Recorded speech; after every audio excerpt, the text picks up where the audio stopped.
যোৱা 23 মে তাৰিখে সামাজিক মাধ্যমত এখন নটিফিকেশ্যন আমি দেখিলোঁ, য'ত দেখা গ'ল যে চৰকাৰে সিদ্ধান্ত লৈছে যে গুৱাহাটী উচ্চ ন্যায়ালয় ইয়াৰ পৰা উঠাই নি পেলাই উত্তৰ গুৱাহাটীৰ ৰংমহল নামৰ ঠাইত তাত এখন জুডিচিয়েল চিটি তেওঁলোকে গঢ়ি তুলিব আৰু তাত ইয়াৰ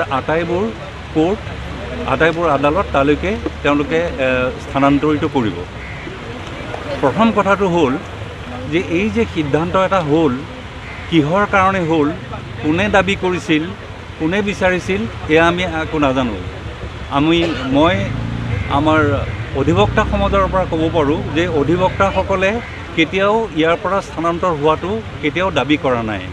দ্বিতীয়তে যিবোৰ আমাৰ ইয়াতে গোচৰ দিবলৈ অহা লোক, তেওঁলোকৰো ইয়াৰ পৰা নিয়াৰ কাৰণে কোনো ধৰণৰ দাবী নাই, সাধাৰণ ৰাইজৰ কোনো দাবী নাই। তেনেহ'লে হঠাৎ কেনেদৰে এনে এটা প্ৰস্তাৱ উত্থাপন হ'ল আৰু এনেদৰে এটা সিদ্ধান্ত হ'ল, আৰু সেইটো পাব্লিক ইণ্টাৰেষ্টৰ পৰিপন্থী হয় নে নহয়, সেইটোৱে আটাইতকৈ ভাবিবলগীয়া কথা।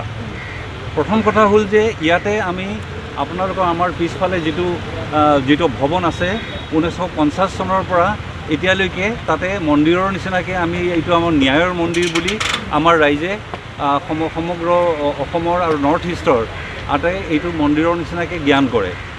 তাত যিহেতু পিছলৈ অকণমান ঠাইৰ অসুবিধা হ'ল, আপোনালোকৰ সোঁফালে দেখিব এটা নতুন ভৱন স্থাপন কৰিলে আজি প্ৰায় 10 বছৰ আগতে, 10 বছৰ হোৱাও নাই। সেইটো কৰোঁতে আপোনাৰ 100 কোটি টকাৰ ওপৰ খৰচ হ'ল। সেইটো হোৱাৰ পিছত আৰু আমাৰ যিসকল মহামান্য ন্যায়াধীশসকলৰ কাৰণে যিখিনি বাসভৱন দৰকাৰ আৰু ইয়াৰে যিবোৰ আমাৰ কৰ্মচাৰী আছে তেওঁলোকৰ কাৰণে যি বাসভৱন দৰকাৰ, তাৰ কাৰণে আপোনালোকে খাৰগুৰিলৈ গৈ চাব পাৰে। তাতে তেওঁলোকে বৃহৎ পৰিমাণৰ অংক খৰচ কৰি তেওঁলোকে তাত তেওঁলোকৰ বাসভৱন নিৰ্মাণ কৰি আছে, এতিয়াও নিৰ্মাণ কাৰ্য চলি আছে। এতিয়া প্ৰশ্নটো হ'ল কিহৰ কাৰণে ইয়াৰ পৰা নিবলগীয়া হ'ল, আৰু দ্বিতীয়তে কথাটো হ'ল এই যে সিদ্ধান্তটো ল'লে, সেইটোৰ কাৰণে আমাৰ অধিবক্তা সমাজৰ লগত কোনো ধৰণৰ কেতিয়াও আলোচনা হোৱা নাই। আনকি আমাৰ জনসাধাৰণৰ লগত পৰাও কোনো ধৰণৰ বিচাৰ হোৱা নাই, আৰু এছেম্বলিটো কোনো ধৰণৰ এনেধৰণৰ প্ৰশ্ন উত্থাপন হোৱা নাই।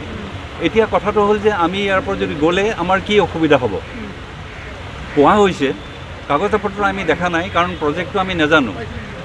কোৱা হৈছে যে গুৱাহাটী মহানগৰীৰ ভিতৰত যথেষ্ট পৰিমাণৰ মাটি যিহেতু নাই, সেইকাৰণে আমি উত্তৰ গুৱাহাটীলৈ নিয়াৰ সিদ্ধান্ত লৈছোঁ। এইটো আমাক অফিচিয়েলি কোৱা কথা নহয়।